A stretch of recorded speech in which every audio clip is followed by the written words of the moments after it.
FlexOrder is bringing you some of the most awaited features for Google Sheets. And the best part? It's completely free. Let us walk you through how it works. First, go to your WordPress dashboard. Head over to the Plugins section and click on Add New. In the search bar, type FlexOrder. Click Install and then activate the plugin. Once your Google Sheet is connected with FlexOrder, go ahead and open the sheet. If you need help with connecting, click the link above for a walkthrough. Upon opening the Google Sheets, you'll notice something new.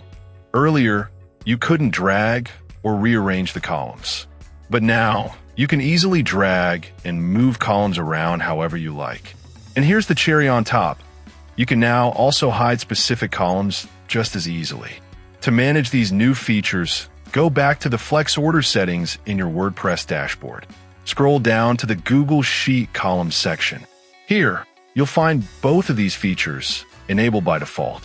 But if you don't need one of them, you can simply turn it off. Just disable the option and hit Save Changes. Once saved, head back to your Google Sheet. You'll see the updates reflected there instantly. Thanks for watching.